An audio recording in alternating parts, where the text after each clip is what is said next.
উত্তর চরবংশী ইউনিয়ন ৪ নং ওয়ার্ড কর্তৃক আয়োজিত আজকে মহান বিজয় দিবসের আলোচনা সভা ও সাংস্কৃতিক অনুষ্ঠানে সম্মানিত সভাপতি ৪ নং ওয়ার্ড বিএনপির সংগ্রামী সভাপতি জনাব শাহজাহান কবিরাজ উপস্থিত।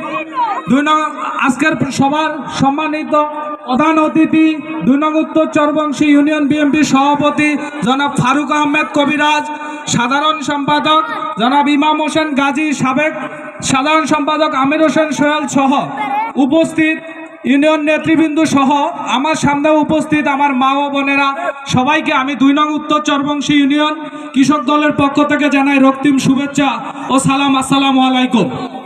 সংগ্রামী উপস্থিতি, আমি আমার বক্তব্যের শুরুতে স্মরণ করছি স্বাধীনতার মহান ঘোষক, বহুদলীয় গণতন্ত্রের প্রবক্তা শহীদ রাষ্ট্রপতি জিয়াউর রহমানের কথা। আমি আমার বক্তব্যে স্মরণ করছি যাদের আত্মত্যাগের মাধ্যমে আমরা এই মহান স্বাধীনতা পেয়েছি, বাংলাদেশ নামক একটি রাষ্ট্র পেয়েছি, একটি স্বাধীন পতাকা পেয়েছি, স্বাধীন কথা বলার ভাষা পেয়েছি। সেই শহীদদের এবং যারা আহত তাদের সবাইকে। সংগ্রামী উপস্থিতি, দীর্ঘ ১৭ বছর আমরা স্বাধীনভাবে কথা বলতে পারি না। একটি স্বৈর শাসক আমাদের গলা চিপে ধরে রেখেছে এবং সেই মহান মুক্তিযুদ্ধের ইতিহাসকে বিকৃতভাবে আমাদের মাঝে উপস্থাপন করেছে। প্রকৃতপক্ষে এই স্বাধীনতার মহান ঘোষক শহীদ রাষ্ট্রপতি জিয়াউর রহমান, যিনি ২৬শে মার্চ কালুরঘাট বেতার কেন্দ্র থেকে স্বাধীনতার ঘোষণা দিয়েছে।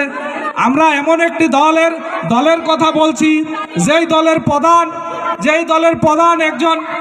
দলের প্রতিষ্ঠাতা একজন শহীদ রাষ্ট্রপতি, একজন স্বাধীনতার ঘোষক।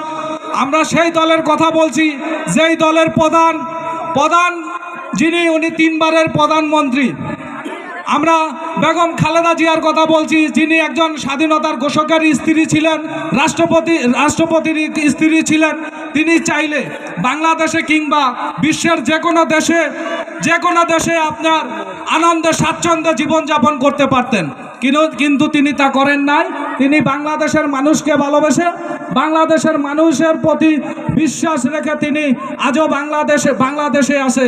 তিনি গণতন্ত্রের কথা বলতে গিয়ে, তিনি ভোটাধিকারের কথা বলতে গিয়ে স্বৈর শাসকের রোষানলে পরে জেল খেটেছেন, চিকিৎসা পর্যন্ত করতে পারেন। আজকে তিনি মৃত্যুর সাথে পাঞ্জা লড়ছে। আমি আপনাদের কাছে খালেদা জিয়ার জন্য দোয়া চাই। আমাদের দলের প্রধান যেমন স্বাধীনতার ঘোষণা দিয়েছে, তিনি সশরীরে যুদ্ধ করেছে, কিন্তু বাংলাদেশে একটি দল আছে জামাত ইসলাম, যাদের কাছে 1971 সালে আমাদের মা বোনদের আপনাদের কোনো নিরাপত্তা ছিল না। ওরা যারা মুক্তিযুদ্ধে অংশগ্রহণ করেছে, যারা মুক্তিযুদ্ধে অংশগ্রহণ করেছে তাদের বাড়িঘর চিনিয়ে দিয়েছে এবং আমাদের মা বোনদের উপরে তারা নির্যাতন করেছে, মা বোনদের বিভিন্নভাবে নির্যাতনের শিকার হয়েছে। আজকে তারা আমাদের কাছে এসে জান্নাতের টিকিট বিক্রি করছে। আমাদের পূর্ববর্তী বক্তারা যারা বলেছেন জান্নাত, কেউ ভোট দিয়ে জান্নাতে যেতে পারবে না, ভোট যার ইমান আমল দিয়ে জান্নাতে যাবে। আমি আপনাদের কাছে ধন্যবাদ জানাই, আপনারা আজকে আমাদের ডাকে সাড়া দিয়ে যেভাবে আসছেন। আগামীতে 12 ফেব্রুয়ারি যেই নির্বাচন, এই নির্বাচনে আপনারা আবুল খায়ের ভূঁইয়াকে বিপুল ভোটে বিজয়ী করে আমাদের এই 4 নং ওয়ার্ডকে যাতে সবচেয়ে বেশি ভোট ইউনিয়নে পায় সেই ব্যবস্থা করবেন।